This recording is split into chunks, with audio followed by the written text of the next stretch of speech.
shortly, almost 80% of organizations are expected to produce or consume SBOMs, and that's up significantly from a year or even 2 years ago.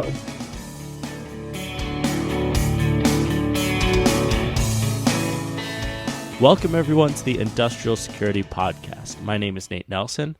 I'm here with Andrew Ginter, the Vice President of Industrial Security at Waterfall Security Solutions. He's going to introduce the subject and guest of our show today. Andrew, how are you? I'm very well, thank you, Nate. Our guest today is Gonda Lamberink, but she also answers to Gonda Lamberink. That's the the first is the Dutch pronunciation. Gonda is the Vice President, Critical Manufacturing Security Solutions at Fortress Information Security. And our topic today is a secure software development lifecycle. When you're developing product, how to do it right security-wise, and especially how the lifecycle connects with the software supply chain. Then without further ado, here's your interview with Gonda. Hello, Gonda, and welcome to the podcast. Before we get started, can you maybe tell us a little bit about yourself and about the good work that you're doing at Fortress Information Security? Thanks, Andrew, and good morning. Happy to be talking to you this morning. So my name is Gonda, and I am a cybersecurity professional based out of New York City, or originally from the Netherlands. I've been in the cybersecurity space for over 10 years.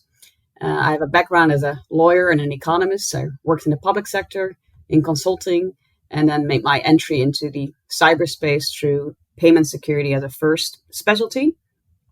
So got a solid foundation in embedded security, moved into IoT product security, and now supply chain security. And at Fortress, as VP of Critical Manufacturing, I am responsible for the OEM relationships that Fortress is maintaining. And Fortress is focused on critical infrastructure, supply chain, risk management, with heavy emphasis on electric power and gas and defense as critical industries or sectors, and having a very holistic focus on asset management, asset vulnerability management, third-party risk management, and product security and component risks, tying all of those insights together to holistically and comprehensively as well manage risk. Our topic is the software development lifecycle, and eventually, the security of the supply chain.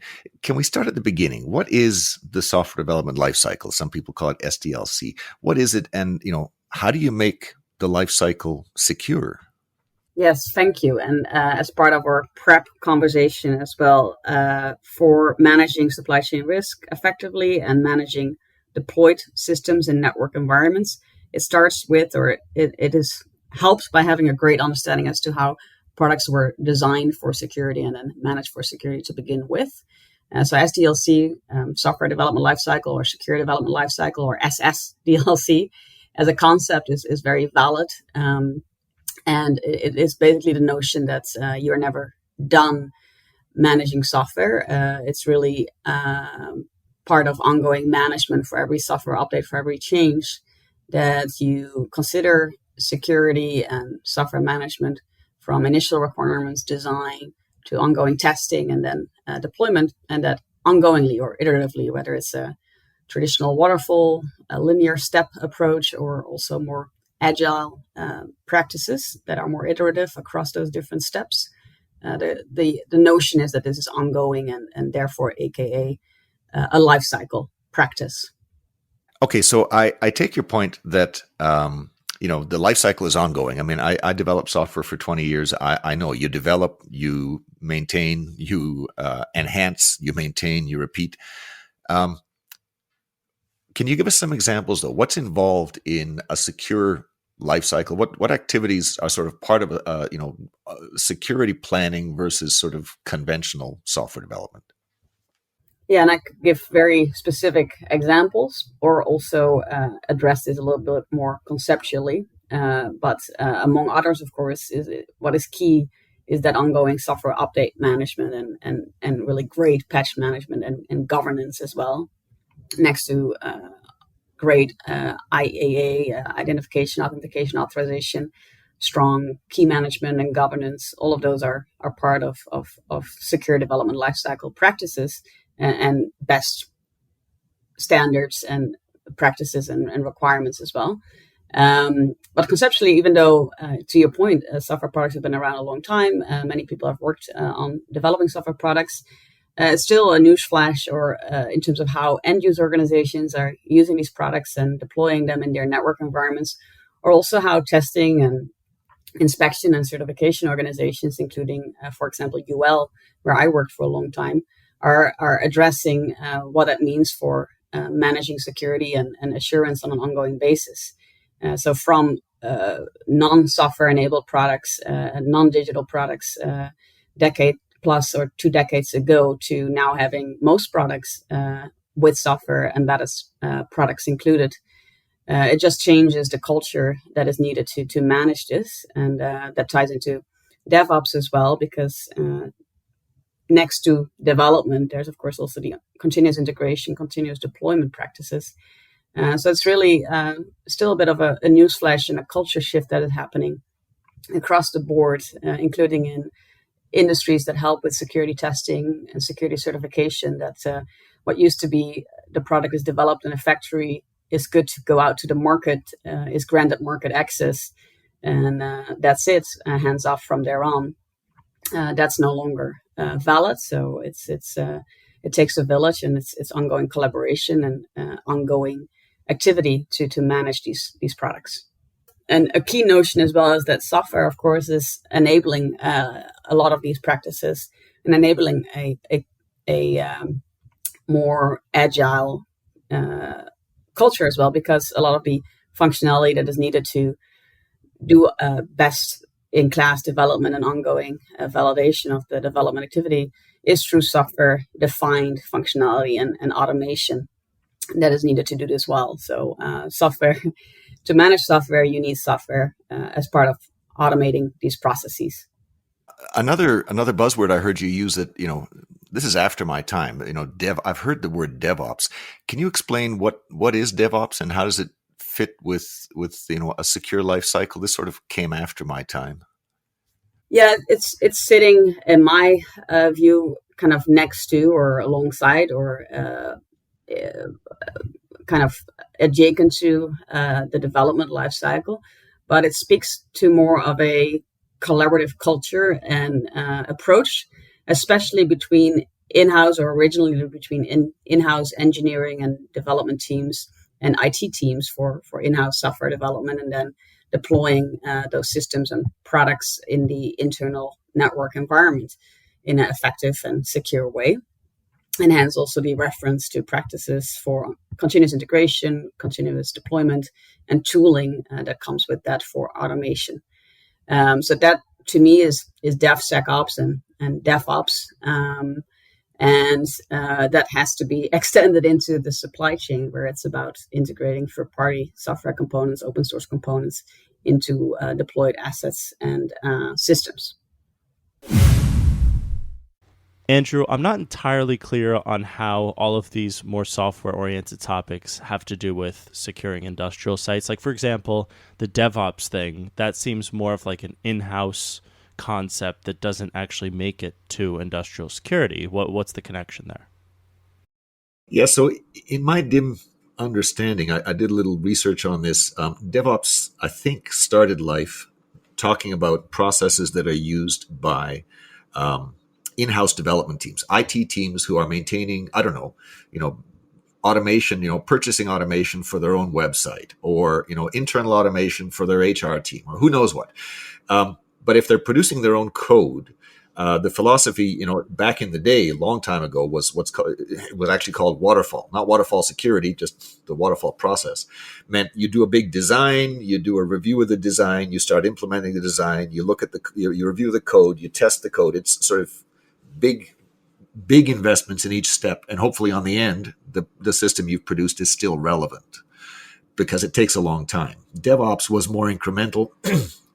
It said stuff like, build the most important piece first, and really small important piece, and get people using it, get feedback. Now build another little piece on it. We're talking in 1 and 2 week increments instead of 1 and 2 year increments. And you're right, there's not that much of it that happens in the industrial space. Industrial users despise, they absolutely hate custom code. They want to be producing oil and, drinking water, not code. But on the product development side, I mean, you really can't do, in a sense, DevOps for product releases. I mean, how happy would you be if Microsoft a week from now put out, Windows 12 with one feature in it, the most important one, and a week later came out with another feature? You don't do product releases this way. But where it is very relevant is, in my understanding, again, I'm not the expert that Honda is. A concrete example of where it's relevant on the product side is security updates, because that feels like a continuous process. You keep getting critical bug reports, you keep getting vulnerability reports, you have to fix these things, you have to patch them. It's a continuous process of releasing pieces of the product over and over. So that sounds to me very relevant to DevOps.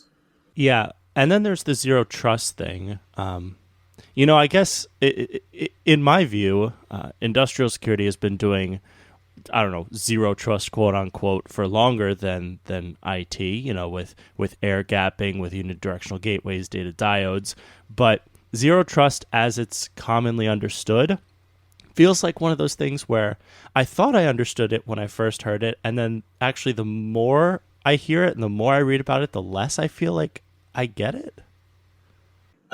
You're not alone. So, when I first ran into zero trust, it was explained to me saying, look, in the old days, if I carry my laptop into the corporate headquarters and I plug it into the corporate network and I authenticate to the corporate network, well, I'm on the corporate network, I'm there physically, and so I'm trusted. I can use the printers, I can use the file shares, I can put my stuff on the file shares, I can use the backup system, I can use any of the corporate resources because I'm an asset now. My laptop is an asset on the corporate network. That's sort of pre-zero trust. You trust the asset because it's there. Now, of course, if the bad guys get in, well, we trust them too. That's not right. And so the opposite of that is what you do on the internet. When I'm in a hotel room on the road at a conference and I want to log into my email, it's in the cloud. I connect to the cloud with an encrypted connection and it says, who are you? It does the two-factor authentication before it lets me into the email. If I want to print something when I'm on the road, let's say I've got a cloud printing service and it's going to deliver it to my door, the next morning, guaranteed 3-hour delivery. It's going to demand an encrypted connection. It's going to challenge me for authentication. It's going to ask me for my credit card number. And so what happens on the internet was positioned to me as sort of classic zero trust. And can you do that on industrial networks? Can you encrypt everything? Now we've had episodes where we talked about that. Encrypting everything, it gets really tricky because instead of, the one encryption key you manage in the cloud, every device has its own key, has its own identity. You got to manage these keys. We had Andrew West on from the DNP3. They had a good management system they were developing for these keys. I've never heard of anyone else with a good system. The whole thing gets really dicey deep into the network unless you can connect the industrial devices out to your IT-based key management and authentication system. Do you want to do that? Well, you might do that in discrete manufacturing.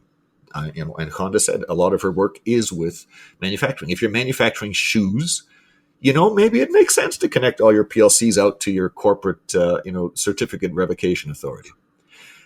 Does it make sense in a power plant? I don't know. It gets dicier there.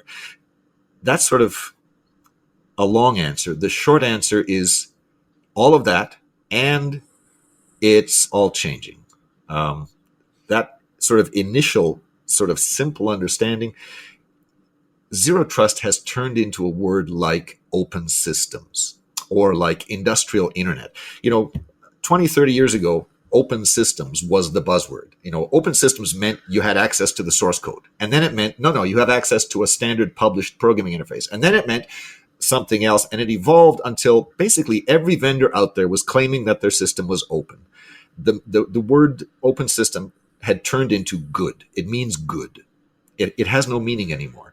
Industrial internet is at that point now. Almost every industrial vendor on the planet has positioned almost every one of their products as being part of the industrial internet. It used to mean products connected out to the cloud. Now it means good. It means everything is the industrial internet. Zero Trust is rapidly turning into that. I was at a presentation at Security Week Atlanta, I think, and there was a panel, and there was a moderator and two panelists talking about Zero Trust. And one of them gave a very abstract definition that kind of matched my understanding of sort of the internet versus not. And the other one came up and said, Zero Trust is passwords and two-factor and authentication and encryption and firewalls and, certificate management and patch management and supply chain and vendor management and basically said everything. Everything is Zero Trust. And I'm going, I'm sorry. If everything is Zero Trust, nothing is Zero Trust. The word has become meaningless. So, yeah, it's not just you who's confused. There's a lot of confusion out there. And Andrew, I agree with the second half of your answer there, but when you were talking about Zero Trust, it seemed like you were more referring to what happens within a site between computers. I more hear about Zero Trust in the context of like whenever SolarWinds or supply chain attacks come up, isn't it more relevant for that side of security? That is not what I understood Zero Trust to mean. You heard me describe what I thought it meant. But I did ask Gonda about her understanding of Zero Trust. And yeah, her answer is more about supply chain than mine was. So let's listen in. So can I ask you about Zero Trust? I mean, I've heard people use that term to mean almost everything. I hear people talking about Zero Trust as if it means the same thing as security. If everything that is security is also Zero Trust, if they mean the same thing, then there's no point in having a separate word. What does Zero Trust mean to you? That's a good question. And I'm not the authoritative source explaining jargon and buzzwords necessarily. So I'll give you my personal take. So I think there's a lot of emphasis, especially on the activity of proper identification and authentication of users and systems and services. But what I've heard as well, Bob Martin with MITRE, for example, stating Zero Trust positively, that we need a system of trust, and applying it to supply chain, as that's where Fortress is focused with supply chain risk management. To me, the most relevance is that it means that in terms of scrutiny and vetting suppliers and systems that come in through the supply chain, that has to be enhanced. So, and including at an asset level or at a product system level, not just third-party organizational risk.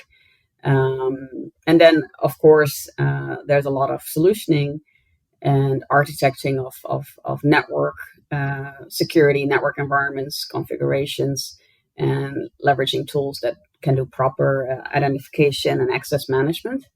But what was also noted, including at RSA, was that you can have all of the tooling in the world, but in the end, it's processes and humans that are part of the solution as well. So even with the best combination of all of the point solutions and tools available, there's still a need for culture, processes, and human expertise too. And all of that is part of Zero Trust, or positively stated, a system of trust. And we want to relate this to the, to supply chain. The connection that I've heard many times between the software development lifecycle and the supply chain is the SBOM, the software bill of materials. Now, publishing an SBOM, to me, I mean, again, my software development experience is 20 years ago. That seems to me like a really big change, because in the past, my understanding is that most vendors kept a lot of stuff private. Some people wouldn't even publish their internal communication protocols in their control systems. They would not publish their database formats. They hardly published their config file formats. They certainly would not publish a list of their software suppliers and all of the components and versions they bought from those suppliers. This just wasn't done. Is this happening today? Is this real?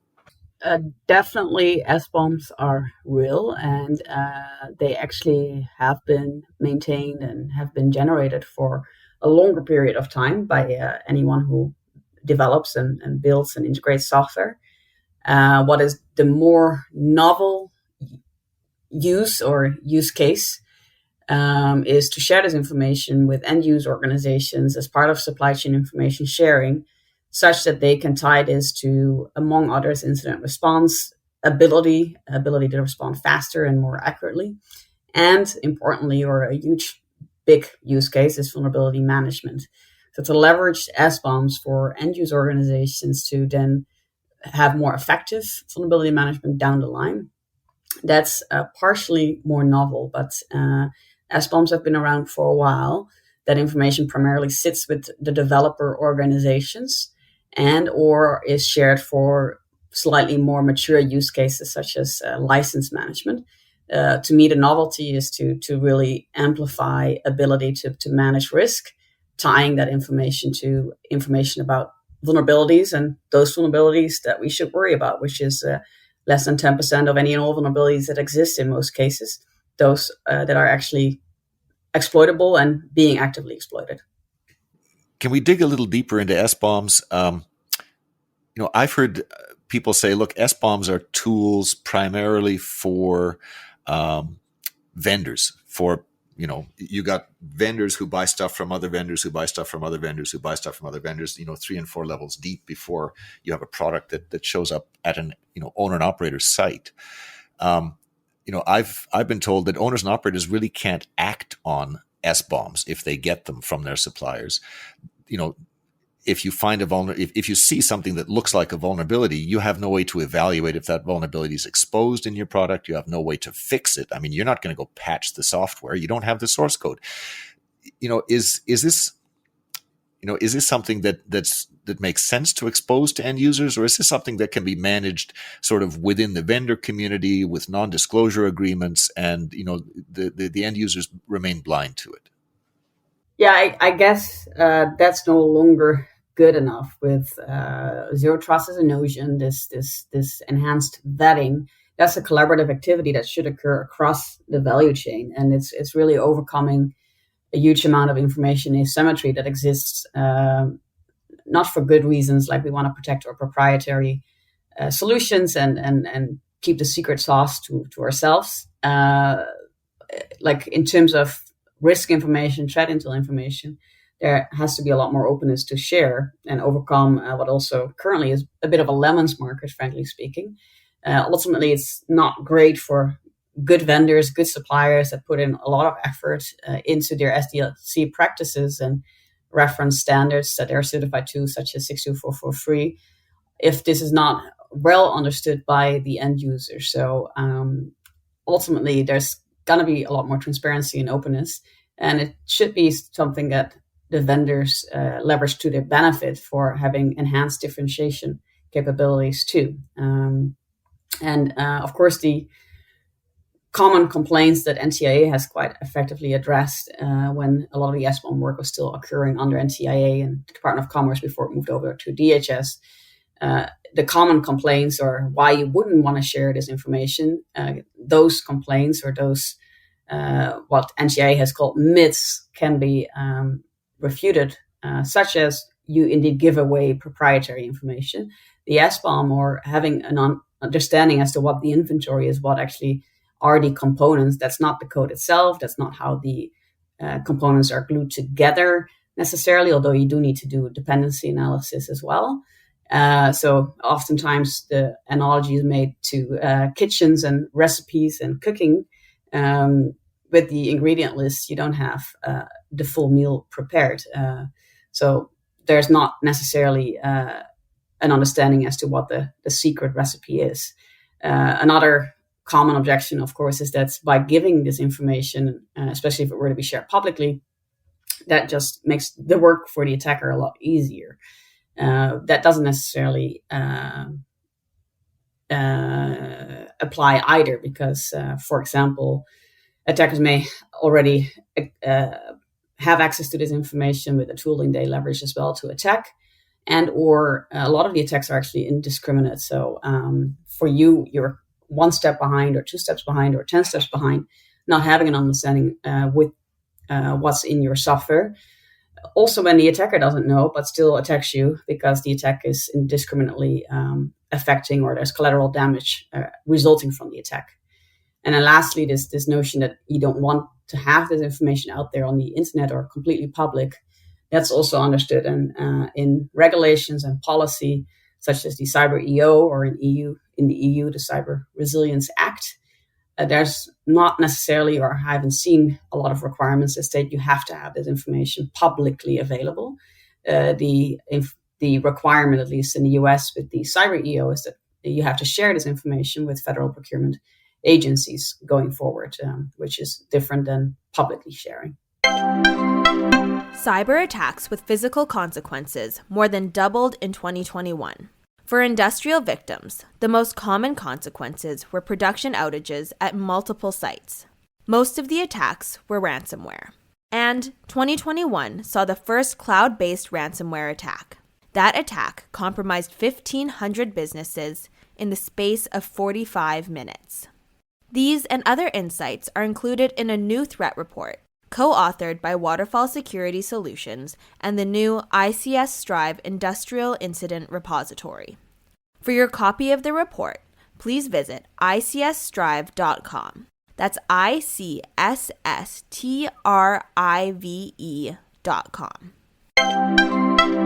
I like her analogy there that S-bombs are a list of ingredients and not a recipe, and that even if you have all the ingredients, you can't necessarily make I get that.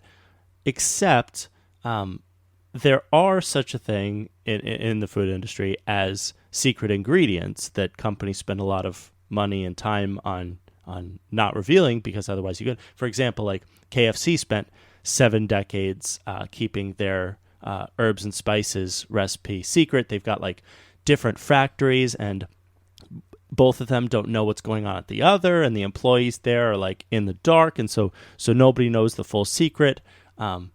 Is there such a thing, Andrew, in cybersecurity as like a secret spice that you really wouldn't want to reveal?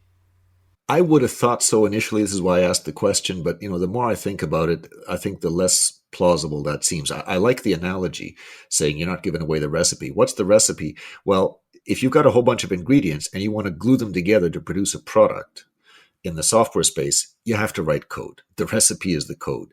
How much code have you written? If you've written a lot of code to glue these pieces together, that is not something that you disclose with the SBOM. The SBOM is just a list of the ingredients.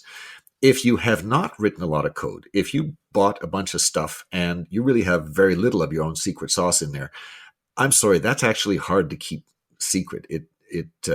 People look at the stuff and say, this seems to have all the same features as that thing over there and nothing extra. I think the secret ingredient would imply a security vulnerability that you haven't disclosed, or a potential vulnerability if there's a vulnerability discovered in the secret ingredient in the future. And B, I don't think the secret ingredient analogy works in the space of software or complex systems products. So I think it's actually a pretty good analogy as far as it goes. Can we dig a little deeper?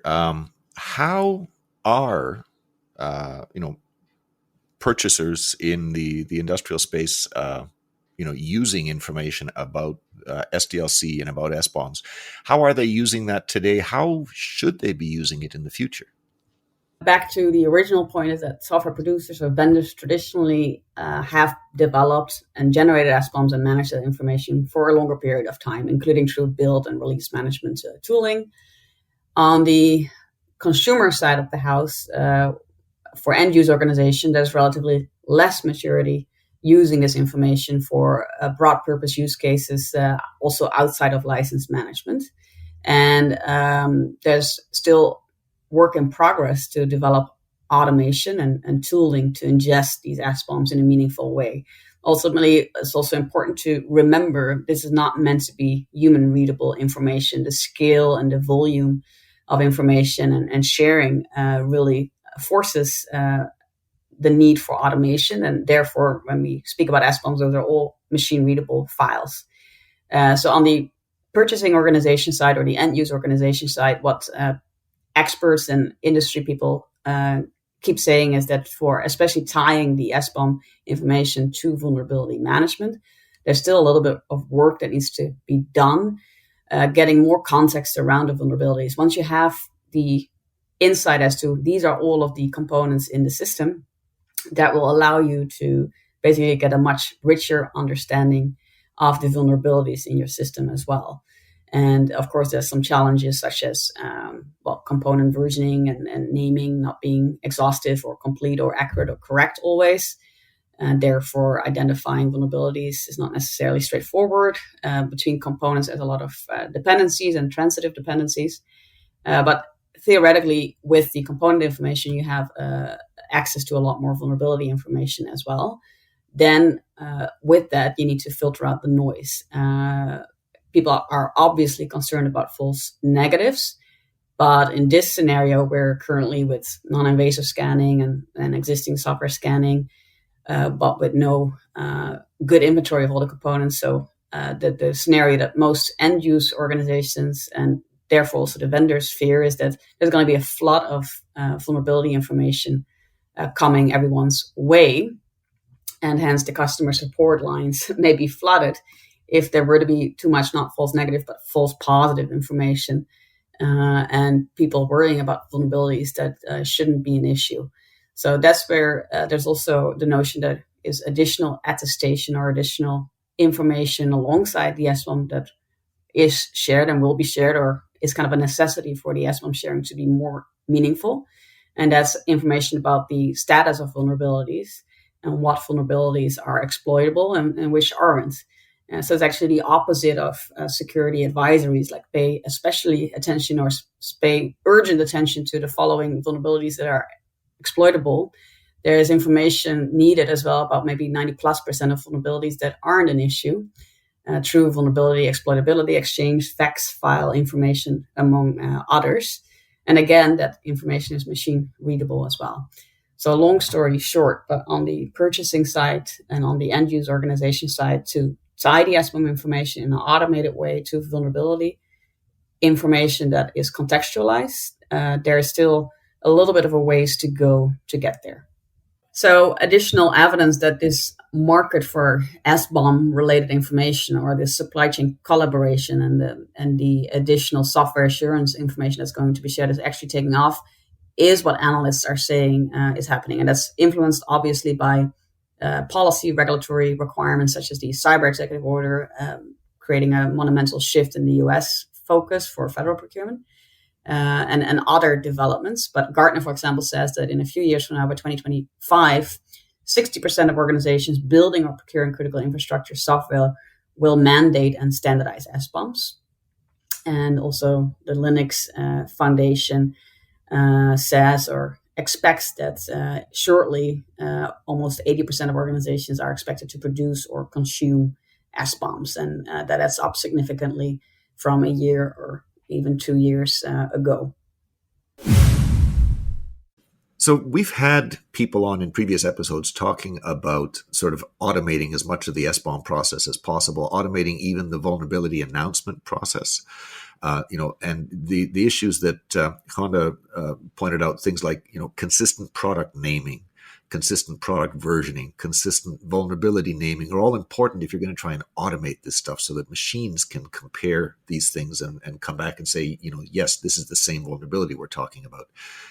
What I don't remember, and what I was intrigued by her comment, it's almost as important to issue announcements for non-vulnerabilities. And I don't know, Jens Wiesner might have touched on this in his episode, but I just wanted to remind people this is important too. I mean, the example I remember was Log4j. It was kind of used everywhere, and countless vendors were dealt with. They dealt with support lines that were overwhelmed with their customers calling in saying, "Does Log4j affect you?" They put out press releases saying, "No, Log4j does not affect us. Yes, we use it deep in our products, but it's not exposed." Blah blah blah. And so the concept of a sort of a non-vulnerability communication path is almost as important, certainly to the vendors, as a vulnerability announcement communication path. It's important to the end users too, so the end users at a glance can verify that even though the vulnerable software library might be embedded in the product because of the SBOM, you can press a button and say, but it's not exposed, and so I'm good. So that non-vulnerability thing, struck me as important. So this makes sense. I mean, in my own personal experience, I work at Waterfall. We get requests from, we have customers in the federal space. We have customers in critical infrastructure. We get requests from customers for, documentation regarding our software development lifecycle, documentation regarding our bill of materials. Most of that I've seen coming from the power sector because of the new NERC SIP regulations in North America. What are you seeing? Who is, in private industry, who's doing this, and what should we look for in the near future? Yeah, so maybe trying to give a lay of the land. I think in the US, to your point, electric power is arguably the most or among the most regulated critical infrastructure sectors, and that also explains why Fortress has gained a good foothold in that industry with the requirements. And the requirements adoption by the electric power and gas asset owners and operators. The NERC SIP requirements as kind of the regulatory regime are indeed expanding or expected to expand. But SBOMs today already kind of fit the bill if you look at the existing regulations. So they can fit into existing requirements for asset vulnerability management and asset prioritization. If you take a slightly more inclusive interpretation of the scope for that requirement, then one could say, well, to do proper asset vulnerability management today, I should get that component level insight, and you should ask for that. Same, you can tie this SBOM use and SBOM practice to patch management and governance requirements. In the NERC SIP language, we call it file integrity and assurance. So for every software update, you check for the integrity and the authenticity of the software file by comparing hashes, etc. Going forward, SBOM management becomes a part of that. With every software update, the SBOM is also being updated. In automotive, an industry that is complying with more global regulations and standards, especially outside of the US, because of the vehicle type approval mechanisms that exist in many countries to get access to the market, or for vehicles to get out to the market. And there is UNICE regulation, UN regulation, stipulating cyber management security, and also, again, secure over-the-air or secure updates. And again, even though the requirements jargon is not quite there explicitly stating or regulating SBOMs, you can see how that kind of can tie to the existing or the current requirement for doing secure over-the-air updates. In terms of regulatory and policy regimes outside of those sectors, again, the general procurement guidance for federal agencies in the US, the Cyber EO, has massive impact, and the Cyber Executive Order of all regulations and requirements out there has been the most concrete and spelling out SBOMs. And in the EU, there has been a massive shift with the Cyber Resilience Act, newly proposed as of late, saying that manufacturers shall have on the ready to be shared potentially with national authorities, shall have SBOM files as part of their technical product documentation. And so different from maybe a purchaser asking for the information, but manufacturers need to be prepared that if a national authority would request to audit their product security information, they need to then be in a position to share the SBOM. So per sector and also per kind of country or region, there's all of these regulatory and policy requirements shaping. And getting back to SDLC and kind of industry best practices that can consider or the policy and regulation requirements stipulating you shall prepare this information, or that should be part of information that's being shared. It falls back into that mandates then, or that requires that you have great SDLC culture and best practices, including true industry best standards and practices such as 62443. So a lot of manufacturers that have invested in these SDLC practices and programs, including meeting well-recognized and adopted industry standards such as 62443, are arguably in a better position to meet these new information sharing requests than those that haven't invested in meeting those SDLC practices. In a minute, I'm going to ask you to wrap up on this topic about secure development life cycles and industrial security supply chain. But let me digress for a minute. I'm intrigued by your background. I wrote code for 20 years and sort of drifted into security and industrial security. I kind of naively assume everyone else in the industry has, a similar, very deeply technical background. You seem to have a different career path, and yet here you are giving people advice on industrial security, in a number of industries. Can you talk about how you got where you're going? Because it seems unusual to me. Yeah, I get that question sometimes, and I think people are mostly startled by the fact that I started out in policy, or my first job was at the United Nations, and then I worked with the Dutch government and with a lawyer, including human rights and economist background, and focus as an economist, for example, on trade policy. So to your point, not a technical background, but if you look at the type of effort and roles that are needed in cybersecurity careers, you really need a lot of different talent next to technical talent. And I would argue I would probably benefit from some hands-on coding and hacking experience, to have a practitioner experience too. But you need people that understand policy, requirements, can communicate, consult. And so there's a whole lot of talent set that is not necessarily technical, and especially, and where I operate as well, is sitting between technical and business and executive teams, and kind of speaking the jargon across the teams effectively. So we spoke at an earlier occasion about diversity and inclusion, including adding a lot more female talent, hopefully, to the cyber ranks.